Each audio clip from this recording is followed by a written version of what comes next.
Chouis, c'est Valérie. Au sommaire de la 3e émission de la saison 2 de la KOTV, Festival Offscreen, le point pave et les critiques de la Log Lady, c'est parti. Les Breakings de Valou. Des années après Under the Skin, Scarlett Johansson retrouve Jonathan Glazer pour une pub pour Prada. Les premières images du remake chinois de Anaconda. Ray passe à Jennifer Lopez.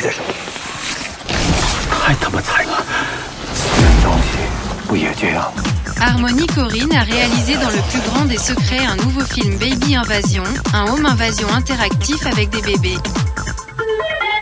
Retour au festival Offscreen pour parler notamment d'un film choc des années 70, thriller en grim film de Boarne Vibenius.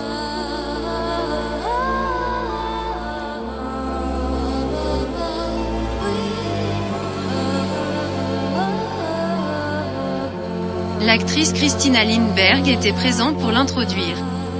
The director of the trailer, Bo Vibenius, I would tell you, he made a child movie before trailer because the child movie he didn't earn any money, so he ran out of money, and then he was thinking, well, I'm going to do a low-budget movie with so much blood that people have ever seen before, and a lot of violence. Alors j'avoue que j'ai jamais vu la version soft. Ah c'est vrai? Bah non. Je te reconnais bien là.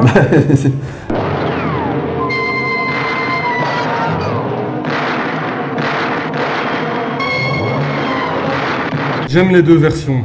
Je trouve que les plans hard apportent quelque chose.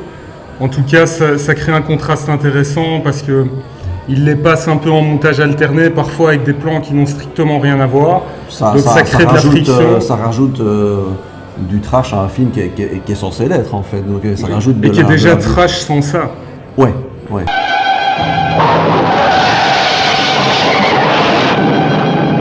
La toute première séquence du film est très curieuse aussi. Parce que je me suis toujours demandé si elle avait été déjà victime d'un premier viol ou en tout cas d'une tentative dans son enfance. Oui, parce que tu as ce plan où la caméra est en mode, à mon avis, un peu body mount, tu vois, harnaché sur le comédien, où il l'a fait tourner, et lui-même, donc évidemment, tu as le contre-champ, donc la caméra tourne, et à un moment, tu as la mère qui récupère la gamine. Je me suis toujours demandé si c'était un viol inaugural, en fait, ou en tout cas une tentative, tu vois, c'est ce qui la rend un attentat à la pudeur. C'est sûr, c'est ce qui la rend, c'est son traumatisme de base. Il y a une scène qui m'a bien marqué, ouais, effectivement, c'est quand elle va, bizarrement, c'est quand elle va à l'église et qu'elle fait son vœu de vengeance. C'est exactement la même séquence dans un autre Rape and Revenge, dans I Spit on Your Grave. I spit on your grave.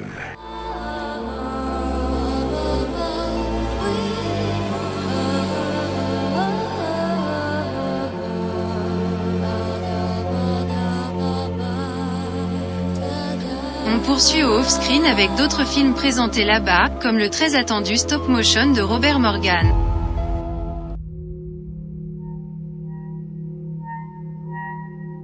Such a morbid imagination, bringing dead things to life.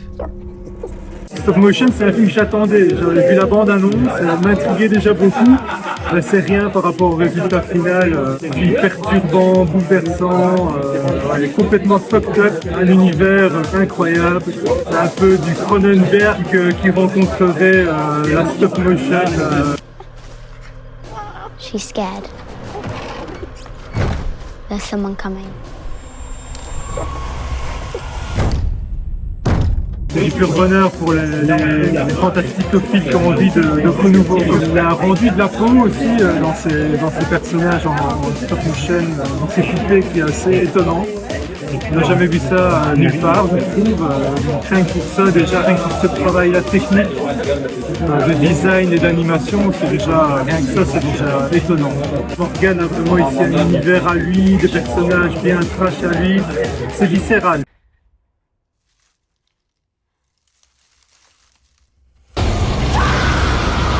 On vient de voir The Youth Killer, le premier long métrage de Kazuhiko Hasegawa. C'était une très bonne surprise. Because I've been through lonely times, I knew Il y a une nature intrinsèquement subversive dans The Youth Killer, induite par son pitch, un adolescent qui finit par assassiner ses parents, qui plus est a une relation assez incestueuse avec sa mère.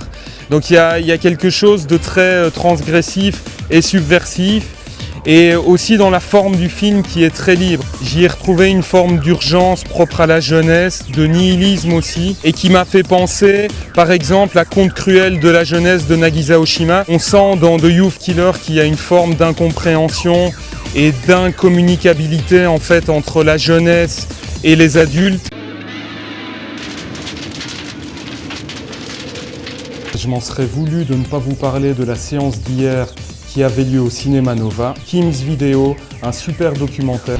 Hey, do you know Kim's Video? Excuse me. A lot of things used to be here and they're gone. Nobody rents videos anymore. Do you know Kim's Video? I do. Were you a customer? I was. And how was? C'est un documentaire qui parle d'une chaîne mythique de vidéoclub à New York. Kim, le patron coréen de la boîte, faisait aussi des bootlegs de films assez rares. Et c'était une des spécificités de Kim's Video.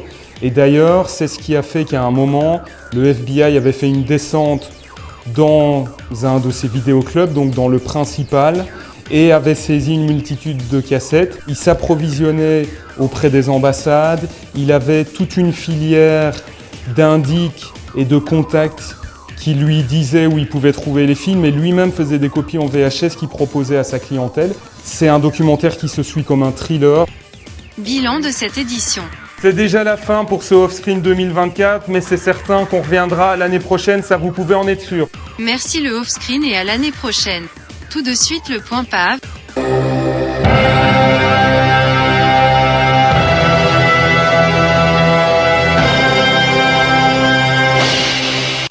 Connaissez-vous 4 souris pour un hold-up? 4 souris pour un hold-up est une comédie de Richard Balducci. Balducci, vous savez, c'est l'inventeur, le concepteur du Gendarme de Saint-Tropez, la série des gendarmes avec Louis de Funès, mais aussi il deviendra dans les années 70 le réalisateur attitré des pochades avec Jean Lefebvre, Paul Prébois ou Michel Leb, c'est-à-dire le gratin de la comédie française des années 70.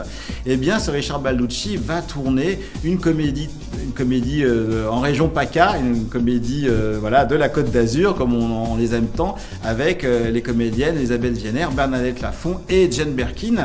Dans 4 souris pour un hold-up, qui bénéficie de l'apparition et de la musique de Serge Gainsbourg en personne, eh bien, 4 souris pour un hold-up raconte l'histoire d'apprenties cambrioleuses. 3 jeunes femmes qui, avec un télescope, se rendent compte que leur voisin a hérité d'un butin volé et qui vont décider de le voler à leur tour. Elles préfigurent d'une certaine façon les héroïnes de ce qui deviendra plus tard Cat's Eyes. Vous savez, le manga devenu une série animée au début des années 80 au Japon. Et bien tout ça était déjà dans 4 souris pour un hold-up. Ce chef-d'œuvre de la comédie navrante française, un film de 1972 de Richard Balducci.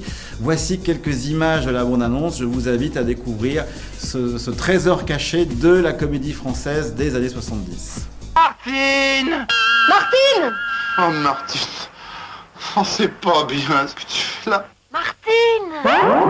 Martine! Ah, Martine! À nous deux! Mais cette Martine, où est-elle? Eh bien, elle est en compagnie de Bernadette Lafont, d'Elisabeth Vienner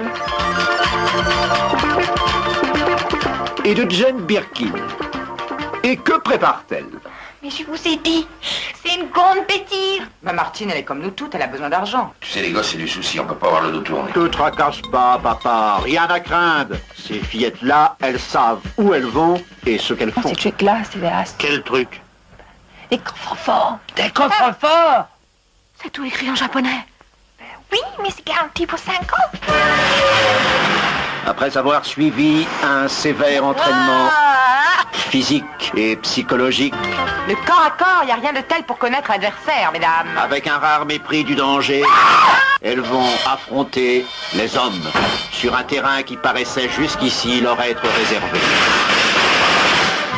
Celui du hold-up. Et si elles ont choisi cette dangereuse voie, c'est parce qu'elles sont...